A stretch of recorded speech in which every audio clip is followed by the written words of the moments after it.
ఫిబ్రవరి 19 నుంచి champions trophy 2025 ప్రారంభం కానుంది. ఈ విషయం అయితే అందరికీ తెలిసిందే.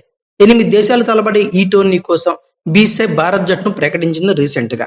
Captain Rohit Sharma, chief selector Ajit Agarkar press conference అయితే నిర్వహించారు.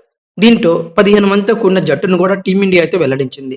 ఏమైనా మార్పులు చేసుకోవడానికి ఫిబ్రవరి 13 వరకు అయితే అవకాశం కూడా ఉంది.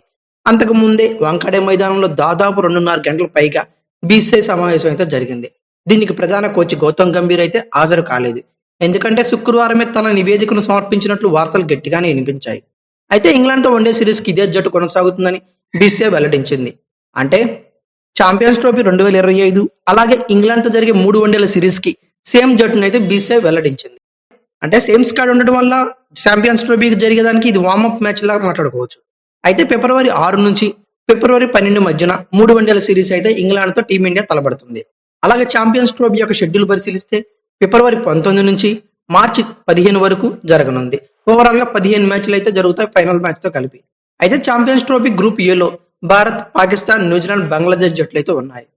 అయితే బంగ్లాదేశ్ తో ఫిబ్రవరి 20న లీగ్ స్టేజ్ లో మొదటి మ్యాచ్ అయితే టీమిండియా తలబడుతుంది. ఇక సెకండ్ మ్యాచ్ ఫిబ్రవరి 23న all important India versus Pakistan దాయాదుల పోర్ అయితే చూడబోతున్నాం. ఇక న్యూజిలాండ్ తో మార్చి 2న టీమిండియా దుబాయ్ వేదికగా తలబడనుంది. అయితే ఓవరాల్ గా లీగ్ దశలో ఛాంపియన్స్ ట్రోఫీలో టీమిండియా తలబడే 3 మ్యాచ్లు అయితే ఇవి. దాదాపు 8 ఏళ్ల తర్వాత ఈ ఐసీసీ టోర్నీ అయితే జరగబోతుంది. దాయాది దేశం పాకిస్తాన్ ఆతిథ్యం ఇస్తుంది. భారత్ ఆడే మ్యాచ్లన్నీ యూఏఈలో జరుగుతాయని అందరికీ తెలిసిందే. చివరిసారిగా టీమిండియా 2013లో ధోని నాయకత్వంలో విజేతగా నిలిచింది. అయితే బీసీసీఐ ప్రకటించిన స్క్వాడ్ లో ఏమైనా సర్ప్రైజ్ థింగ్స్, ఏమైనా మిరాకిల్స్ ఉన్నాయా అంటే మరీ ఎక్కువ అని చెప్పలేం, మరీ తక్కువ అని చెప్పలేం. కొన్ని సర్ప్రైజెస్ అయితే వచ్చాయి. అవేంటో చూసేద్దాం. స్క్వాడ్ లో బిగ్ సర్ప్రైజ్ ఏదైనా ఉందంటే డెఫినెట్లీ అది మహమ్మద్ సిరాజ్ సెలక్షన్ చేయకపోవటం. అతను మనం మర్చిపోయామా లేదా చూసుకోలేదా, ఆ పేరుని 1-2 సార్లు చూసి నాకు కానీ అర్థం కాలేదు స్క్వాడ్ లో అతను లేడని. సో అయితే బౌలింగ్ యూనిట్ లో డిఫరెంట్ వేరియేషన్ కోసం బౌలింగ్ కోసం ట్రై చేసిందని చెప్పుకోవచ్చు బీసీసీఐ. అందుకే లెఫ్ట్ హ్యాండ్ పేసర్ అయిన హర్షదీప్ కి ఓటేసింది. అంటే జస్మిత్ బుమ్రా, మహమ్మద్ సిరాజ్ అలాగే హర్షదీప్ సింగ్ పేస్ యూనిట్ ను పంచుకోవడం పక్కా అని చెప్పుకోవచ్చు. అలాగే కొత్త బంతితో హర్షదీప్ వేయటం పక్కా. అలానే స్క్వాడ్ లో ఇంపార్టెంట్ థింగ్ కూడా ఏంటంటే బ్యాకప్ వికెట్ కీపర్ గా కేఎల్ రాహుల్ తీసుకుంది.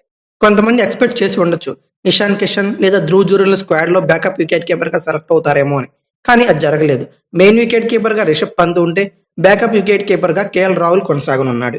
అలాగే శుభ్మాన్ గిల్, యశస్వి జైస్వాల్ ఎవరో ఒకరే స్క్వాడ్ లో ఉంటారు అనుకున్న టైంలో ఇద్దరు స్క్వాడ్ లో తీసుకోవడంతో పాటు శుభ్మాన్ గిల్ ని ఏకంగా వైస్ కెప్టెన్ గా అనౌన్స్ చేసింది. అంటే రోహిత్ తో పాటు శుభ్మాన్ గిల్ ఓపెనింగ్ చేయడం పక్కన ఇక్కడ అర్థం అవచ్చు. ఎందుకంటే వైస్ కెప్టెన్ పక్కన పెడతారు టీంలో అనేది పక్కన విషయం కదా, అది జరిగే పని కాదు. కెప్టెన్ రోహిత్ శర్మ అలాగే vice captain Shubman Gill opening చేయడం పక్కా అని ఒక రకంగా అర్థమవుతుంది. ఇక అందరూ వెయిట్ చేసే Mohammed Shami entry. T20 series తో పాటు ఇంగ్లాండ్ తో జరిగే వన్డే సిరీస్ కి అలాగే ఛాంపియన్స్ ట్రోఫీకి కూడా మహమ్మద్ షమి ఉంటున్నాడు. ఇక నో టెన్షన్ బౌలింగ్ యూనిట్ అని చెప్పుకోవచ్చు. అయితే ఓవరాల్ గా ఇంగ్లాండ్ తో జరగబోయే 3 వన్డేల సిరీస్ ఫిబ్రవరి 6 నుండి ఫిబ్రవరి 12 వరకు జరుగుతుంది. అలానే ఫిబ్రవరి 19 నుంచి అంటే 1 వీక్ గ్యాప్ లోనే మార్చి 9 వరకు జరిగే ఛాంపియన్స్ ట్రోఫీ కూడా ఇదే స్క్వాడ్ అయితే కంటిన్యూ చేసింది. ఓవరాల్ గా ఈ 2 టోర్నీలకు గాను బీసీసీఐ ప్రకటించిన స్క్వాడ్ ఏందనేది ఒకసారి పేపర్ మీద చూసేద్దాం.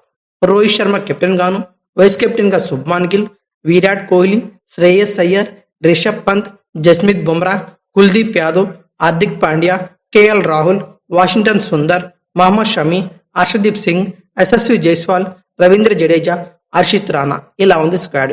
అయితే మీ ఫేవరెట్ ప్లేయర్ ఎవరైనా మిస్ అయి ఉంటే ఈ స్క్వాడ్ లో ఖచ్చితంగా కామెంట్ బాక్స్ లో పిన్ చేయండి. అలాగే స్క్వాడ్ గురించి ఎలా ఉంది, బీసీసీఐ స్క్వాడ్ పర్ఫార్మెన్స్ చేసింది ఎలా ఉంది అనుకుంటున్నారో ఖచ్చితంగా కామెంట్ బాక్స్ లో పిన్ చేయండి. అలాగే ఈ వీడియో కనుక మీకు నచ్చితే like, share, comment plus subscribe చేసుకోండి. అలాగే పక్కనే ఉన్న బెల్ ఐకాన్ మాత్రం మర్చిపోకండి. Thank you for watching. Have a nice day.